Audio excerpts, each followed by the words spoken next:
IPL 2024 33వ మ్యాచ్లో Punjab Kings వేస్ Mumbai Indians మధ్య జరిగింది. ఈ మ్యాచ్లో ముంబై ఇండియన్స్ విజయం సాధించింది.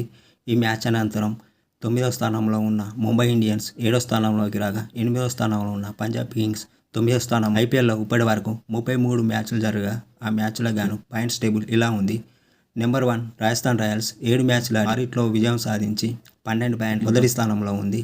నెంబర్ 2 కేకేఆర్ జట్టు 6 మ్యాచ్లు ఆడి 4 మ్యాచ్లో విజయం సాధించి 2 ఓడిపోయి 8 పాయింట్లతో 2వ స్థానంలో ఉంది. నెంబర్ 3 సిఎస్కే జట్టు 6 మ్యాచ్లు ఆడి 4 మ్యాచ్ల్లో విజయం సాధించింది. 2 మ్యాచ్ల్లో ఓడిపోయి 8 పాయింట్లతో 3వ స్థానంలో ఉంది. నెంబర్ 4 ఎస్ఆర్హెచ్ 6 మ్యాచ్లు ఆడి 4 విజయం సాధించింది. 2 ఓడిపోయి 8 పాయింట్లతో 4వ స్థానంలో ఉంది. నెంబర్ 5 ఎల్ఐసి 6 మ్యాచ్లు ఆడి 3 విజయం సాధించి 3 ఓడిపోయి 6 పాయింట్లతో 5వ స్థానంలో ఉంది. నెంబర్ 6 ఢిల్లీ క్యాపిటల్స్ 7 మ్యాచ్లు ఆడి 3 విజయం సాధించి 4 ఓడిపోయి 6 పాయింట్లతో 6వ స్థానంలో ఉంది. నెంబర్ 7 ముంబై ఇండియన్స్ 7 మ్యాచ్లు ఆడి 3 విజయం సాధించి 4 ఓడిపోయి 6 పాయింట్లతో 7వ స్థానంలో ఉంది. నెంబర్ 8 గుజరాత్ టైటన్స్ 7 మ్యాచ్లు ఆడి 3 విజయం సాధించి 4 ఓడిపోయి 6 పాయింట్లతో 8వ స్థానంలో ఉంది.